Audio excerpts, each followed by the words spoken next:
Namaste. Myself, Sunil Ramdas Ahirao, from Pachchim Khandesh Villa Seva Mandal, Nandurbar, Anudani Ashram School versus Tarvasakri, East Dule. Today, I am going to deal with the standard 7th 1.4 Journey to the West. This lesson. This is a story of a traveler of China named Yong Chuang. Actually, this story is narrated in a novel named as Journey to the West, and it is written by Wu Cheng-en. And this novel is translated in many other languages.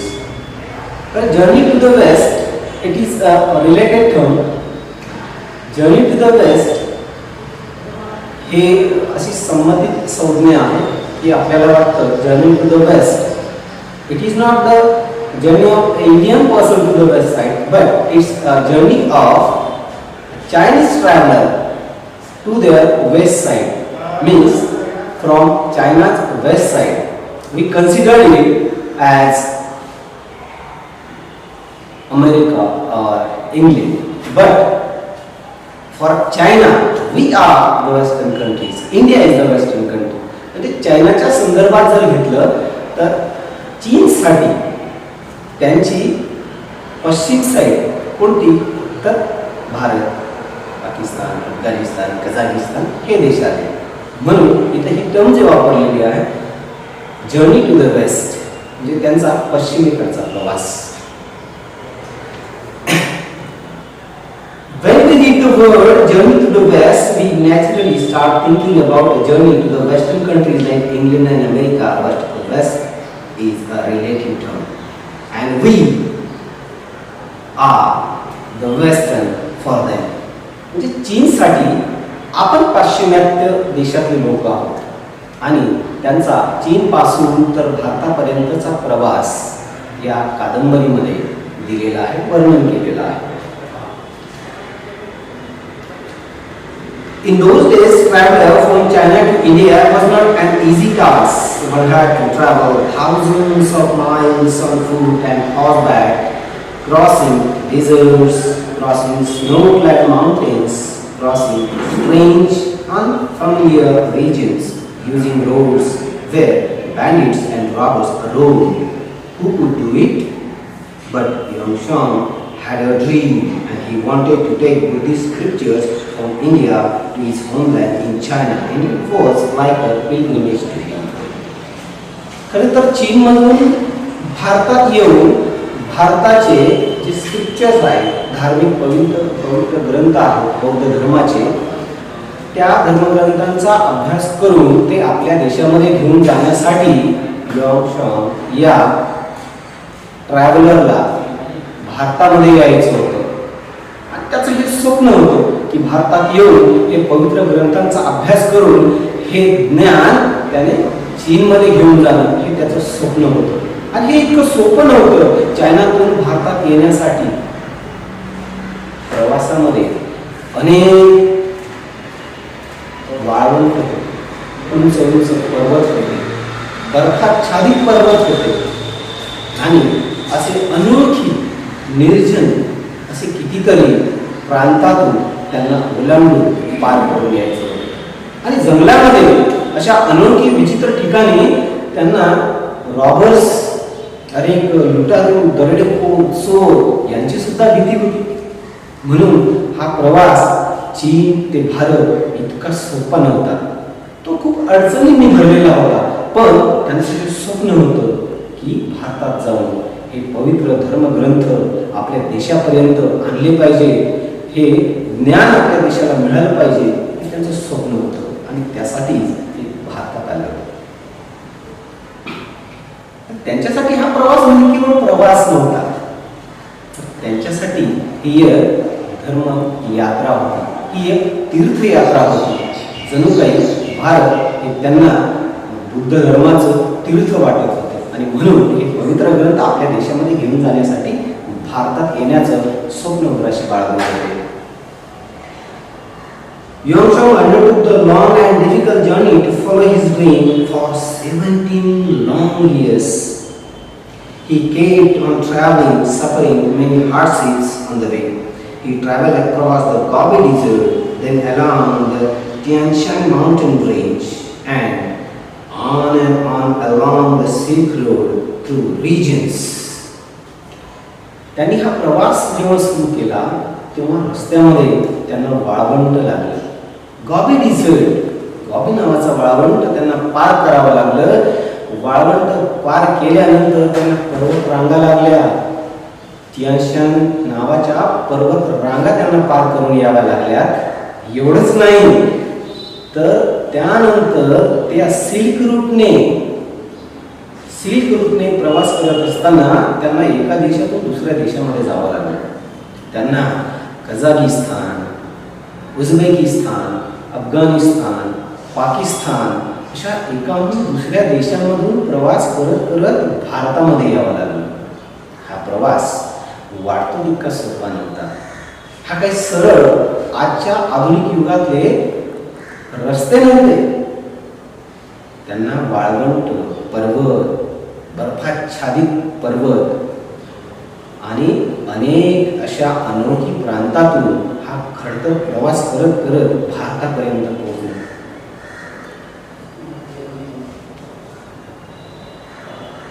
In India, he traveled too many parts and gathered many important manuscripts. आणि भारतामध्ये पोहोचल्यानंतर ते एका ठिकाणी थांबले नाहीत, तर त्यांनी अनेक ठिकाणी भेटी दिल्या की जिथं जिथं त्यांना या बौद्ध धर्माशी संबंधित असे हस्तलिखित मिळतील त्या त्या ठिकाणी जाऊन त्यांनी ती माहिती मिळवली, ज्ञान मिळवलं आणि ते मॅन्युस्क्रिप्ट म्हणजे हस्तलिखित मिळवली आणि त्यांचं ज्ञान संपादन करून त्यांनी आपल्या स्वप्नपूर्तीसाठी पुढे वाटचाल करत राहिले. The way back to home also equally difficult, but Yongzheng managed to reach China safely along with the scriptures. जसा चीनमधून भारतामध्ये येण्याचा प्रवास हा खडतर होता, परतीचा प्रवास सुद्धा काही तितका सोपा नव्हता. तो सुद्धा तेवढाच कठीण होता, खडतर होता, अडचणीने भरलेला होता, समस्यांनी युक्त होता. म्हणून त्यांनी परत जाताना भारत ते चीन हा प्रवास सुद्धा अनेक अडचणींना सामोरं जात, अनेक समस्यांना तोंड देत त्यांनी हा प्रवास, परतीचा प्रवास पूर्ण केला. दिस वॉज अ ग्रेट अचीवमेंट. ही साधी सुधी गोष्ट नव्हती, तर ही खूप महान अशी त्यांची प्राप्ती होती. त्यांनी खूप मोठी गोष्ट मिळवलेली होती. भारतात येऊन बौद्ध धर्माचे पवित्र धर्मग्रंथ, त्यांची हस्तलिखित यांचा अभ्यास करून त्यांनी ते आपल्या देशामध्ये हे ज्ञान सुखरूपपणे पोचवलं होतं, सुपूर्द केलं होतं. एका देशाचा सांस्कृतिक वारसा दुसऱ्या देशामध्ये सुरक्षितपणे नेण्याचं पवित्र कार्य, भव्य दिव्य आणि महान कार्य त्यांनी पूर्ण केलेलं होतं. It was almost unbelievable. हे एक अविश्वसनीय कार्य होतं, अचंबित करणारं कार्य होतं. So much so that people thought that the gods, the gods and the supernatural powers had helped Yuanzhang in his quest. लोकांचं असं म्हणणं होतं की हे एवढं कठीण आणि दुर्दम्य कार्य त्यांनी पूर्ण केलं, त्यांना नक्कीच ईश्वराने आणि काही अलौकिक शक्तींनी त्यांना दिली होती, असं लोकांचं म्हणणं होतं. This gave rise to many interesting folklores. folklores लोककथा. त्याच्यामधून अनेक वेगवेगळ्या प्रकारच्या लोककथा जन्माला आल्या. वेगवेगळ्या कथा या पिढ्यानपिढ्या चालत आल्या. Centuries later, an epic novel called Journey to the West was written about the famous pilgrimage, and the novel made use of many of folk tales. The novel and the stories in it are still very popular. आणि मग अनेक शतकांनंतर त्या वेगवेगळ्या कथांवर कादंबऱ्या लिहिल्या गेल्या आणि त्याच्यापैकीच एक कादंबरी म्हणजे जर्नी टू द वेस्ट. आणि या कादंबरीत वेगवेगळ्या कथांचा समावेश केला गेला आणि ज्या जर्नी टू द वेस्ट या पुस्तकातल्या या कादंबरीतल्या ज्या कथा आहेत त्या त्याच काळात नाही तर पुढच्या अनेक शतकांमध्ये खूप वाचल्या गेल्या. जगभरामध्ये त्या खूप प्रसिद्ध पावल्या, खूप लोकांनी त्या वाचल्या. The novel tells us that there are many demons and evil powers who are eager to kill and gobble up the holy monk. आणि या कादंबरीमध्ये असं वर्णन केलेलं आहे की ते जे बौद्ध भिक्षुक होते जे चीनमधून भारतामध्ये प्रवास करत होते, अनेक जंगलांमधून, वाळवंटांमधून, बर्फाच्छादित पर्वतरांगांमधून प्रवास करत होते. त्यांचा प्रवास इतका सोपा नव्हता. या भौगोलिक अडचणीच फक्त त्यांना त्रास देत होत्या असं नाही, तर त्या ठिकाणी असलेले दृष्ट शक्ती, भूत, प्रेतात्मा आणि वाईट शक्ती यांचा सुद्धा त्यांना त्रास होत होता. जणू काही या बौद्ध भिक्खूंना, प्रवाशांना गिळंकृत करून बघत होते, ते मारू बघत होते. ही भीती त्यांना सतावत होती. Then who would save them? त्यांना अशा परिस्थितीतून कोण वाचवू शकत होतं? Who would vanquish the demons?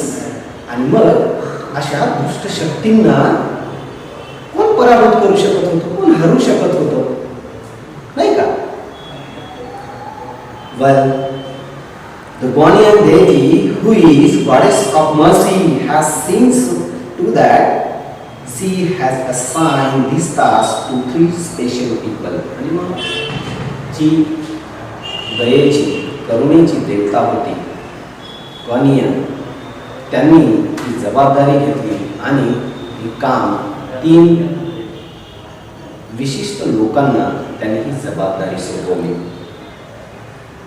हे 3 लोक कोण होते? सन Wukong or the Monkey King. This is very famous character in this novel.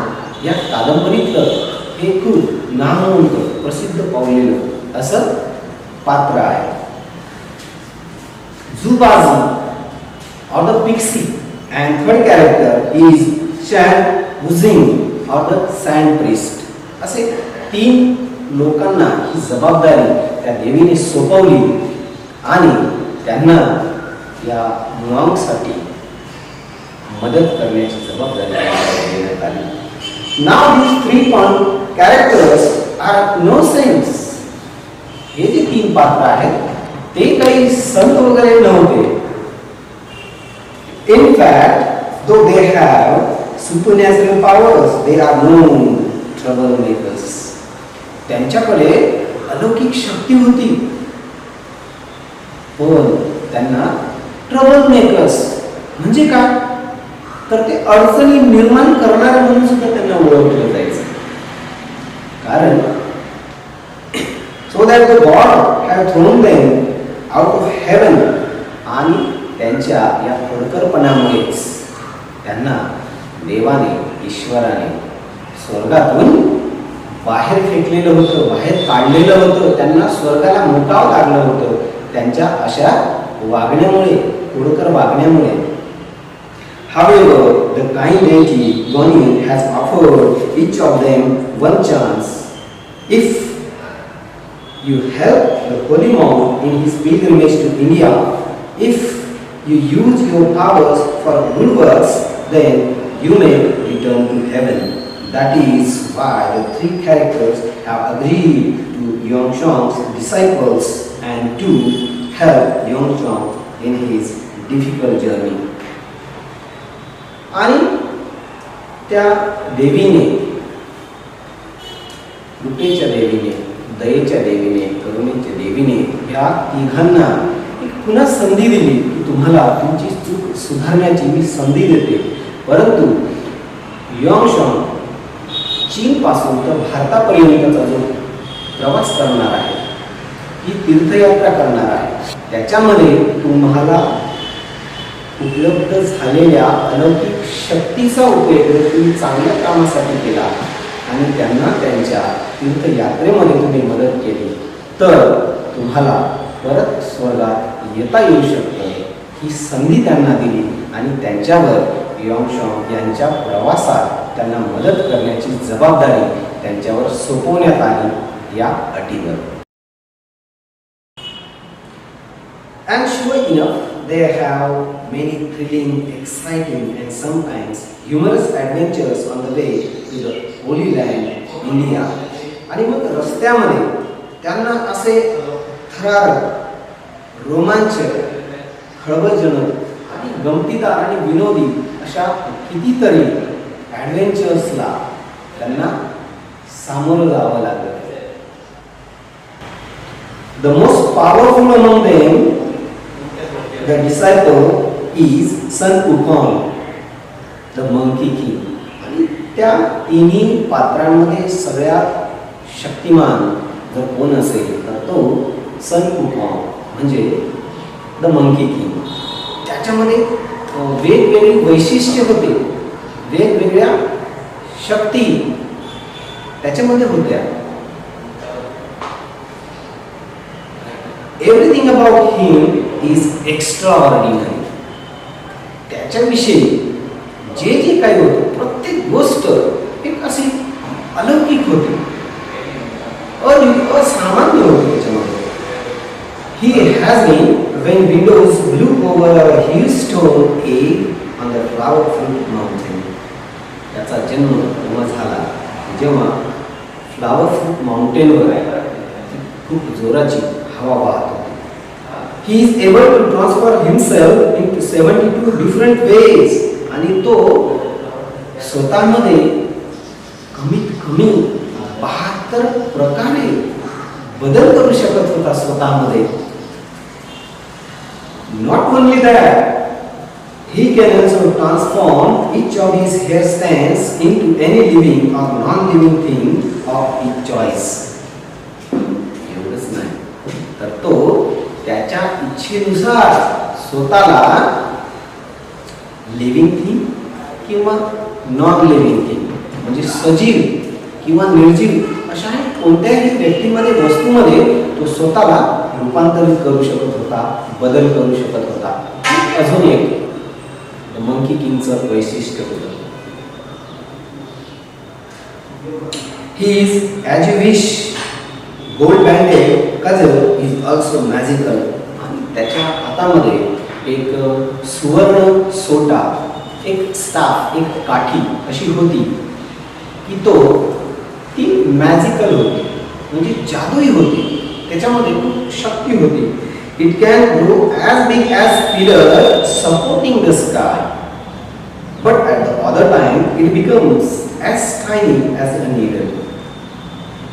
तो जो सोटा होता, काठी होती, ती त्याला हवी तेव्हा तो इतकी प्रचंड मोठी करू शकत होता की ती जमिनीपासून तर आकाशाला पोहोचेल इतकी तो मोठी बनवू शकत होता.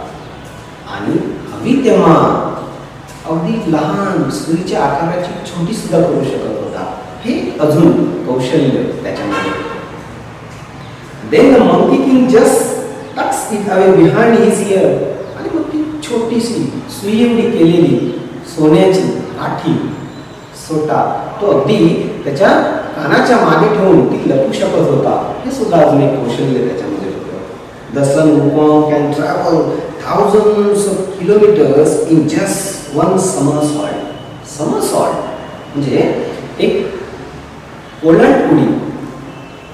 एका उडीमध्ये तो हजारो किलोमीटरचा प्रवास, हजारो किलोमीटरचा पल्ला गाठू शकत होता. इतका लांबचा प्रवास केवळ एका उडीने तो करू शकत होता. हे अजून त्याचं कौशल्य सांगता येईल. He can walk through fire. तो आगीतून चालू शकत होता. He can travel under the water and fly to any place at will. तो आगीतून चालू शकत होता, तो पाण्याखालून प्रवास करू शकत होता आणि त्याला हव्या त्या ठिकाणी तो उडत जाऊ शकत होता. ही सुद्धा त्याची अजून काही वैशिष्ट्य होती. His body is as hard as diamond, so nothing can injure him. आणि त्याचं शरीर हिऱ्या इतकं टणक होतं, त्याला कोणतीही वस्तू, कोणतीही व्यक्ती जखमी करू शकत नव्हती, इतकं त्याचं शरीर टणक होतं. His golden gaze, fiery eyes have X-ray vision, so no one can deceive him. आणि मग त्याचे सुवर्ण दृष्टीचे अग्निमय जे डोळे होते, त्यांना जणू काही सर्व काही दिसत होतं. एक्सरे क्ष किरणांसारखं, जसं ते आपल्या शरीराच्या आत जाऊन बघू शकतं, त्याचप्रमाणे त्याचे डोळे होते. कोणाच्या मनात काय चाललंय हे त्याला कळत होतं, समजत होतं. म्हणून त्याला कोणी सहजासहजी फसवू शकत नव्हतं, त्याला बनवू शकत नव्हतं. त्याचे डोळे सगळं काही पाहू शकत होते. हे त्याचं अजून एक विशेष असं वैशिष्ट्य सांगता येईल. Sun Wukong is brave and intelligent, but he is also stricter. Sun Wukong हा शूर होता, बुद्धिमान होता, परंतु तो थोडा खट्याळ होता, तो खोडकर होता. त्याला दुसऱ्यांना चिडवायला आवडायचं, दुसऱ्यांची मज्जा घ्यायला आवडायची, दुसऱ्यांसोबत खेळ खेळायला त्याला आवडायचे. He loves to have fun, आणि त्याला गंमत करायला आवडायचं. And some of his superpowers help him to do just that. आणि मग त्याला ज्या काही महाशक्ती लाभलेल्या होत्या, जशा काही पाण्याखालून चालणं, आगीतून चालणं, उडत जाणं, दुसऱ्याच्या मनातलं डोळे बघून ओळखता येणं, या अशा काही ज्या शक्ती होत्या, यांचा तो वापर करून दुसऱ्यांना तो चिडवायचं काम करायचा. आणि या काम करण्यामध्ये त्याला खूप मज्जा वाटायची. He has a ways which can suck in anything or anyone. त्याच्याकडे जे पात्र होतं, त्याच्यामध्ये तो कोणालाही आणि काहीही ओढून घेऊ शकत होता. हे त्याचं अजून एक वैशिष्ट्य होतं. He can simply point at a lock and open it. आणि एखाद्या कुलपाकडे तो फक्त बघायचा, त्याच्याकडे इशारा करायचा आणि ते कुलूप तो उघडू शकत होता आणि बंद करू शकत होता. हे सुद्धा त्याचं एक वैशिष्ट्य होतं. He is very quick and can grow very big and very tiny as a blink. अगदी एका निमिषात आपली पापणी पडते आणि उघडते, त्याची उघडझाप होते. तेवढ्यामध्येच तो अगदी खूप मोठा होऊ शकत होता आणि हवं तेव्हा खूप लहान सुद्धा होऊ शकत होता. हे अजून एक त्याचं वैशिष्ट्य होतं. He can imagine, you can imagine how he must have teased his enemies using these tricks. त्याच्याकडे एवढ्या महाशक्ती होत्या, त्याला एवढ्या शक्ती लाभलेल्या होत्या की आपण फक्त विचार करू शकतो की एवढ्या शक्तींचा उपयोग करून तो त्याच्या शत्रूंना किती चिडवत असेल, नाही, किती मजा करत असेल, त्यांची किती मजा घेत असेल, नाही का? If you want to read about the adventures of the Sun Wukong and his companions had on the way, you will find the stories in English translation of Journey to the West. सन वुकॉंग आणि त्यांचे मित्र यांनी ज्या ज्या काही गमती जमती केल्या, त्यांनी प्रवासामध्ये ज्या गोष्टी केल्या, त्या जर आपल्याला वाचायच्या असतील, त्यांची अधिक माहिती घ्यायची असेल, तर याचं जे इंग्लिश व्हर्जन आहे या कादंबरीचं, इंग्रजीतून जे पुस्तक उपलब्ध आहे जर्नी टू द वेस्ट, याच्यामध्ये अनेक फोक टेल्स आहेत, म्हणजे लोककथांचा समावेश आहे. त्याच्यामुळे त्यांचे अजून कितीतरी असे प्रवास वर्णन, गमती जमती आपल्याला वाचायला मिळते. सन वुकॉंग आणि त्याचे 2 सहकारी यांच्याबद्दल अधिक माहिती आपल्याला त्या इतर कादंबरींमधून वाचायला मिळेल. Some of these stories have also been turned into films. आणि त्या काही लोककथांवरती आधारित असे फिल्म सुद्धा बनलेले आहेत, चित्रपट सुद्धा तयार झाले. Standard 7 subject English 1.4 journey to the west. Open your textbooks at page number 21 for the workshop. In first activity, list all the person and characters mentioned in the story, which of them are real and which are imaginary. Like Yeongshong is a historical character, it's a real character, and Monkey King, Pixie and Sandpiece, 3 characters are imaginary, they are fictional, they are from novel. Next activity, say whether the following sentences are right or wrong. First one, the novel Journey to the West is about a journey to the western countries like England and America. It's a wrong sentence. Second, in the days of Yeongshong, traveling from China to India was not an easy task. It is a right sentence. Next, Yeongshong traveled through many parts of India.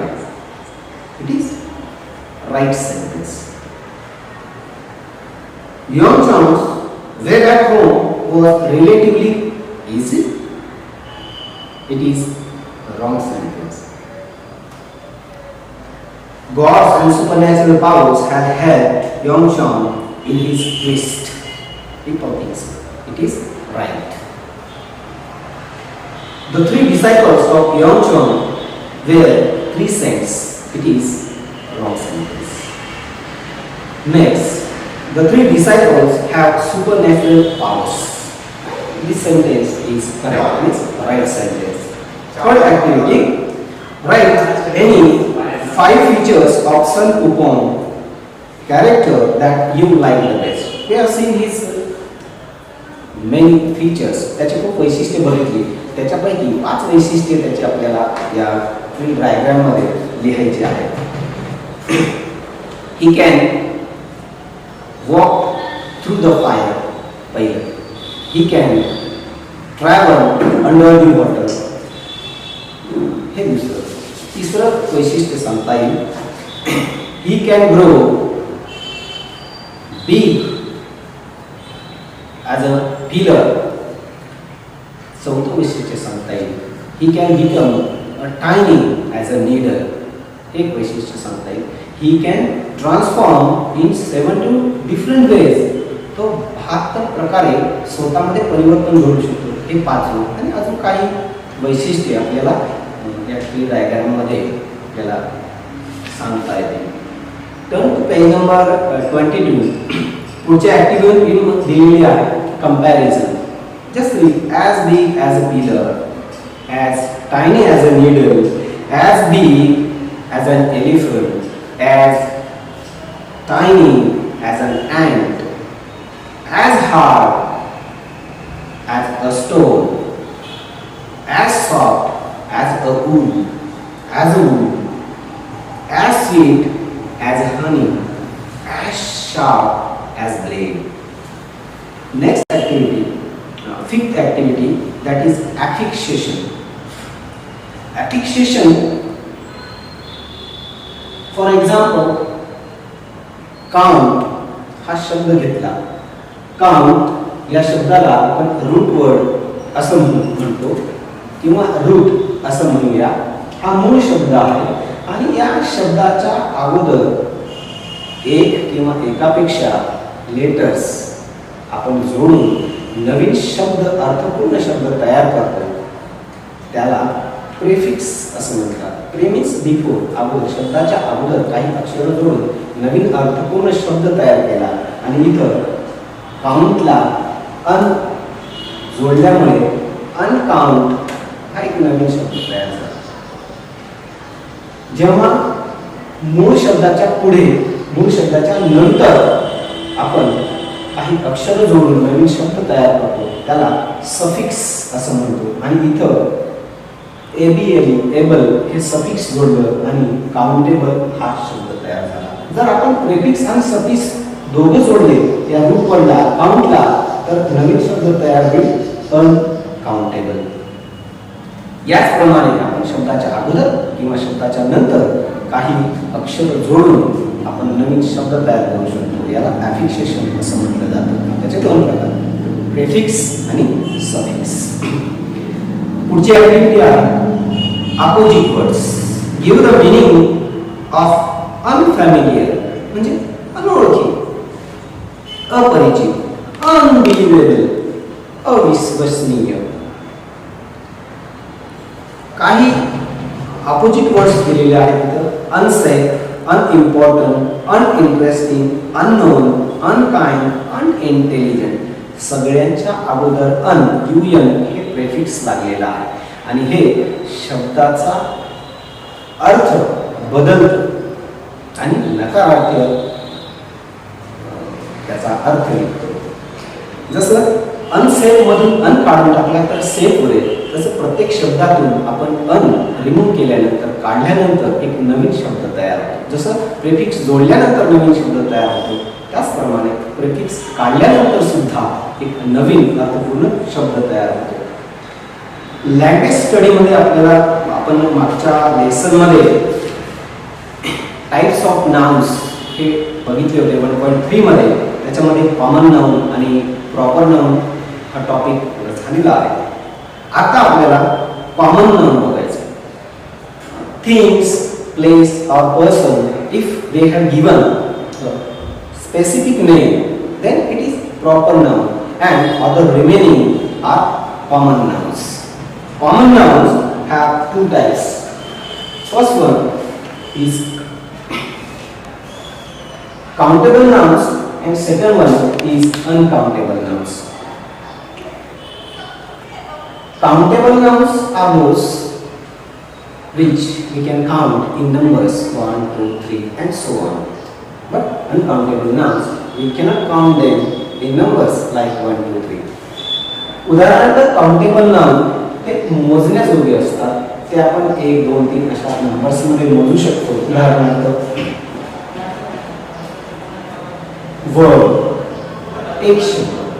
आणि countable नाउनचे पुन्हा आपल्याला दोन प्रकार सांगता येतील, singular आणि plural, म्हणजे एक वचन आणि अनेक वचन.